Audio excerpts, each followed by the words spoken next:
Com va néixer Dota?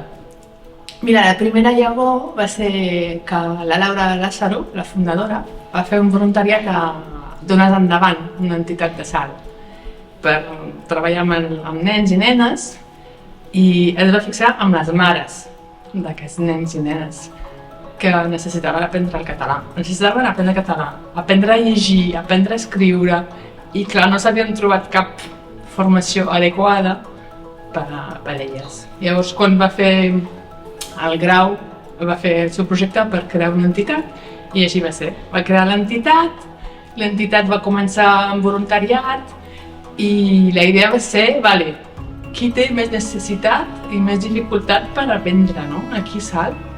I eren aquestes dones que tenien fills petits a càrrec, que no podien entrar perquè no podien deixar els nens i les nenes a ningú. Llavors la idea era acollir les persones amb les seves circumstàncies. Necessitaven poder anar de matins amb els nens i les nenes, que sigui gratuït, que potser un dia no podien anar i que no passava res. I tot això va ser com el punt de partida. Les estudiants que venen a Dota són dones adultes de trajectòria migrant, mai o molt poc escolaritzades. Aleshores, com ha comentat la companya, estan en risc d'exclusió social, tenen una fragilitat socioeconòmica molt gran i un esgotament emocional, mental, corporal immens.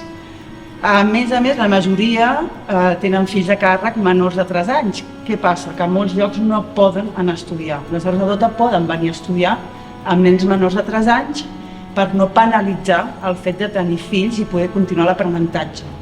A més, poden incorporar-se a qualsevol moment de l'any. No cal incorporar-se a l'inici del curs escolar.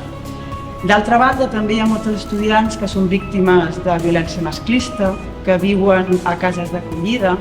Aquest perfil d'estudiants fa que moltes d'elles, per no dir totes, hagin generat una autoestima molt baixa, una inseguretat molt alta i un esgotament que els hi fa dir i faig el que fan elles perquè s'entengui, perquè a l'inici, quan venen, fan aquest gest amb el dit al cap i diuen tonta. Tonta, no puc, tonta. El nostre objectiu és justament que per acollir no se sentin tontes perquè no ho són, sinó que trobem els mitjans d'acollir millor, com el nou model d'acollida pretén.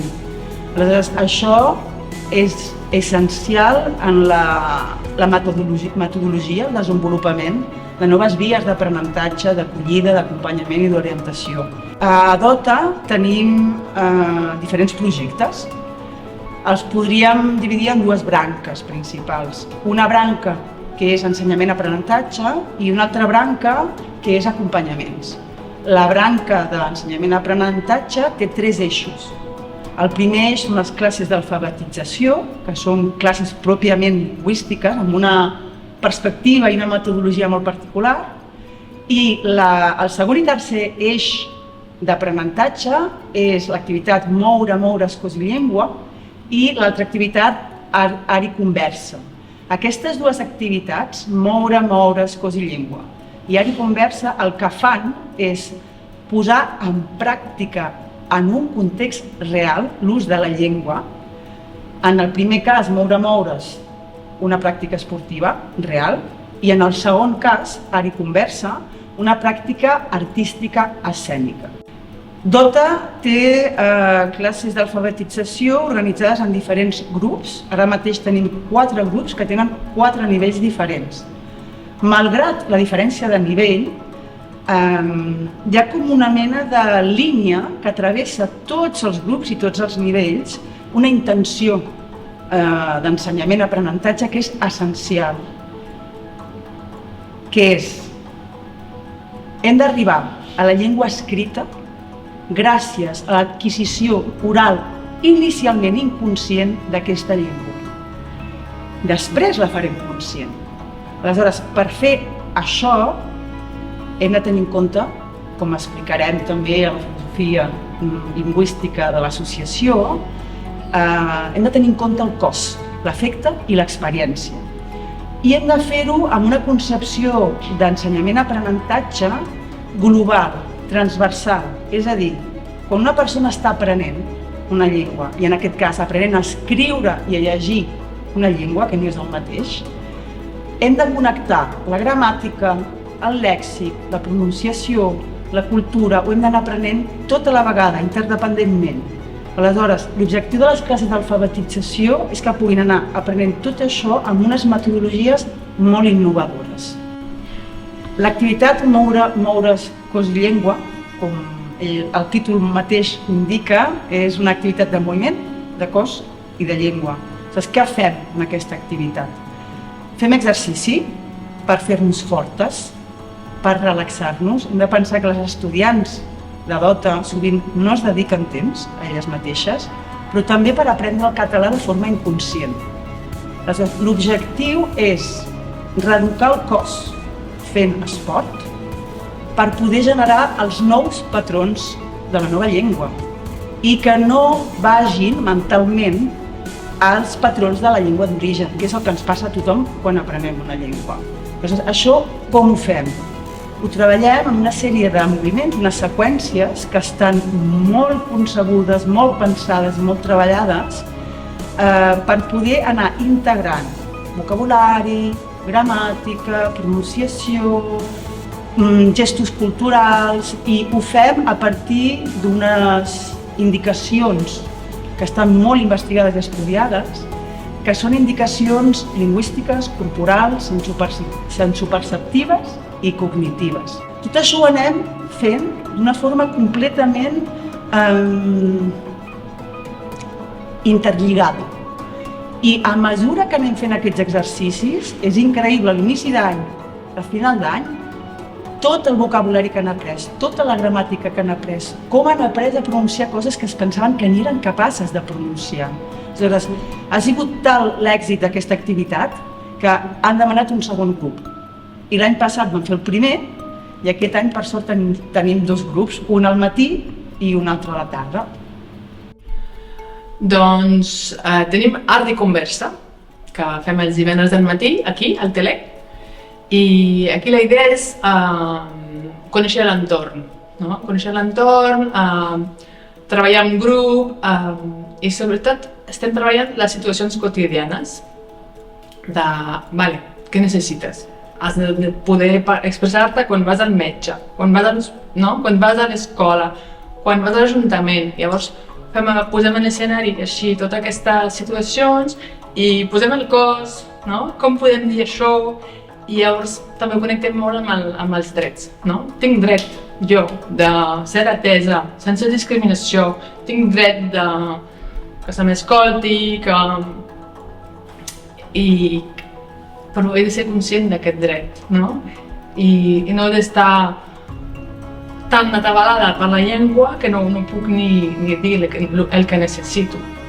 Llavors, Art i Conversa també fem servir l'art en totes aquestes formes per crear, per també gaudir, no? D'escriure, de dibuixar, de tocar. Hi ha moltes intervencions d'artistes diverses i també això, que és una manera de conèixer Sal.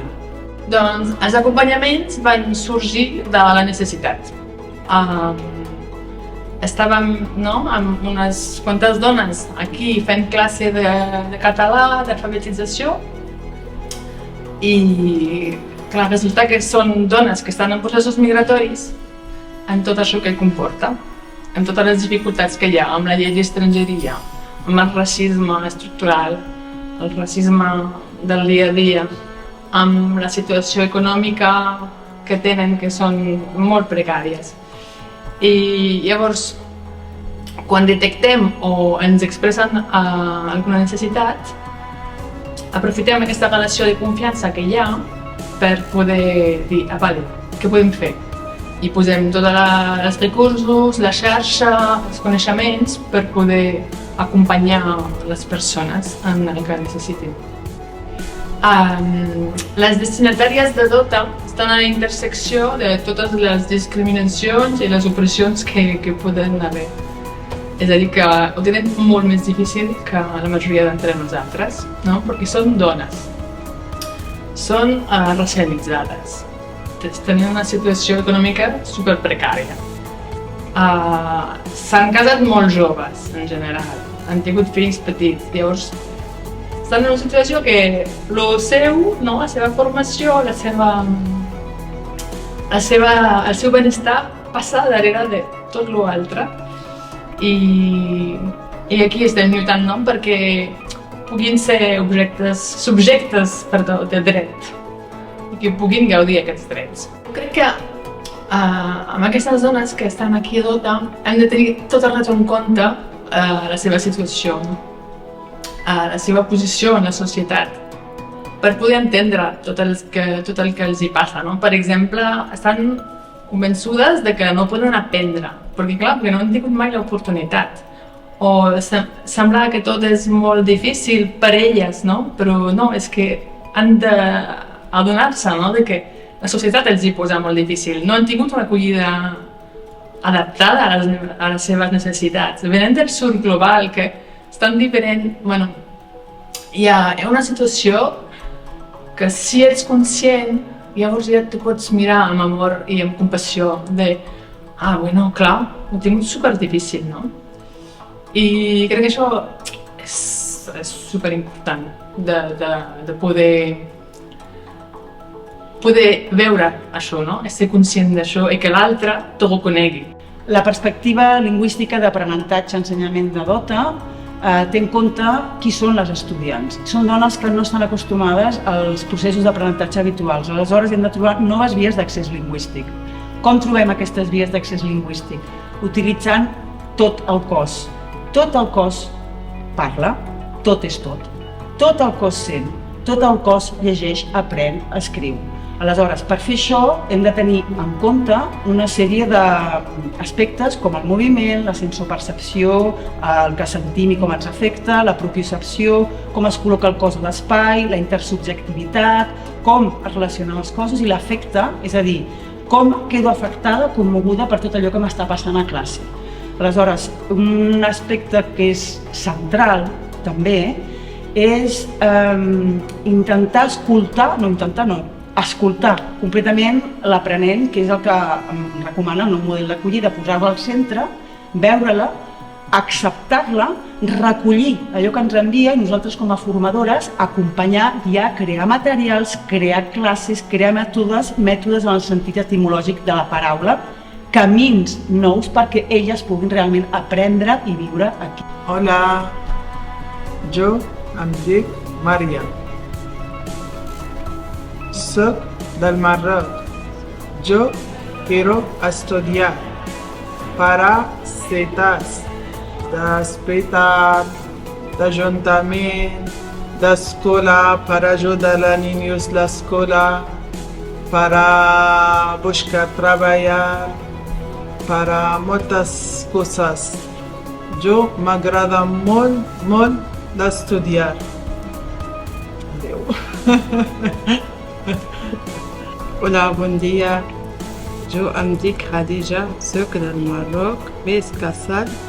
Vull estudiar català perquè vull parlar a l'hospital, a l'escola, a l'Ajuntament, a la farmàcia, a les amigues. M'agrada les classes de Dota perquè són diferents. Et dic Arenya, soy de Honduras. Me agrada estudiar català perquè am Dota perquè són molt maques i simpàtica. Ten paciència y estic muy feliz por mi primer diploma. Molt bé, ja està. Un punt que és central en poder acollir d'una altra manera aquestes persones a trajectòria migratòria a nivell lingüístic és fer la diferència entre aprendre a llegir i escriure en una segona llengua i aprendre una segona llengua. Aleshores, alfabetitzar o aprendre una llengua estrangera, llengua segona.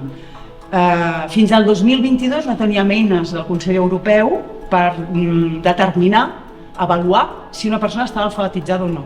Des del 2022 existeix una eina que es diuen les LLAN, que podem utilitzar per veure si una persona està realment alfabetitzada o senzillament és que parla àrab i no té alfabet, té el que es diu l'alifato, perquè l'àrab és l'alifato, i ha d'aprendre l'alfabet nou i aprendre una nova llengua. Però no és el mateix, no tenen les mateixes necessitats, les mateixes possibilitats, no podem utilitzar els mateixos mètodes. Aleshores, aquesta diferència per nosaltres ha sigut la dificultat, és el nou repte de cara al futur, i creiem que vinculat amb això seria molt necessari fer formacions per voluntaris, formadors, professors, actors socials que estan acompanyant, acollint, ensenyant, orientant a totes aquestes persones que volen viure aquí i que volen viure amb tots els drets que es mereixen. Depenem de les subvencions de la Generalitat, de l'Imposició, l'Ajuntament, i en realitat el que depenem més és del voluntariat, de les mateixes que treballem i fem voluntariat. I en realitat Dota no hauria pogut existir mai sense l'Ateneu, sense ser part de la federació, sense poder fer servir aquest espai comunitari tan bonic i tan ocupat. I llavors som una entitat molt petita i ens passen coses com curioses, que la gent ens demana molt, ens ve a veure molt i no s'adonen d'on estem, no? Nosaltres, amb quins recursos podem comptar. Llavors la nostra feina del dia a dia és dir, ei, vale, tu com a ajuntament em demanes això, o tu com a entitat més grossa m'envies persones, però situa't, perquè nosaltres estem aquí en situació molt precària. Llavors, una cosa que estem mirant és de vendre la nostra expertesa i oferir formacions, i en això podria ser una font de finançament. I després també estem treballant molt amb la posada en xarxa, i això permet també compartir recursos en el poble. I aquest enxarxament i formar part de les comunitats ens dona un acompanyament, ens dona una estructura i ens permet recolzar-nos també, no? Perquè qui recolza després com està recolzada, no? I tot es tracta d'això, no? D'aquest treball d'estar com acompanyant, qui t'acompanya, qui acompanya qui acompanya, i estem aquí.